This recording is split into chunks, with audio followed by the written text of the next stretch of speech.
A plus vision news നിങ്ങൾക്കായി സമർപ്പിക്കുന്നത് super absorbent Poppies diaper.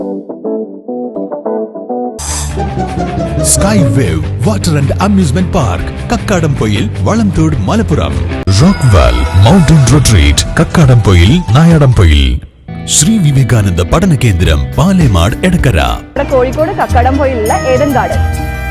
Nilambur bypass road ധനാനുമതിക്ക് പിന്നാലെ ഫ്ലക്സ് ബോർഡുമായി CPM. മുക്കട്ട ഫാത്തിമിഗിരി റോഡിന്റെ ഭാഗത്താണ് CPM ചന്തക്കുന്ന് ലോക്കൽ കമ്മിറ്റിയുടെ പേരിൽ കുഞ്ഞാലി ബൈപ്പാസ് റോഡ് എന്ന പേരിലാണ് ബോർഡ് സ്ഥാപിച്ചിട്ടുള്ളത്.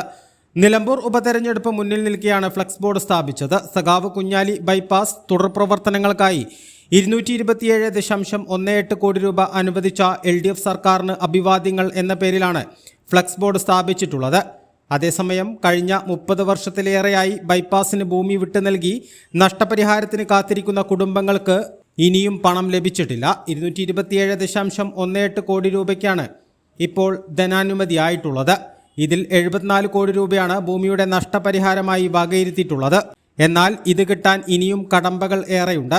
നിലമ്പൂർ ജ്യോതിപ്പടി മുതൽ വെളിയംതോട് വരെയുള്ള 6 കിലോമീറ്റർ റോഡാണ് ബൈപ്പാസായി മാറുക. ഇതിൽ ജ്യോതിപ്പടി മുതൽ ചക്കാലക്കുത്ത് വരെയുള്ള 2 കിലോമീറ്റർ വരെയുള്ള 100ഓളം കുടുംബങ്ങൾക്ക് മാത്രമാണ് നഷ്ടപരിഹാരം ലഭിച്ചത്. ഇനി 157 കുടുംബങ്ങൾക്കാണ് പണം കിട്ടാനുള്ളത്. A plus vision, Nilambur. Super absorbent Poppies diapers.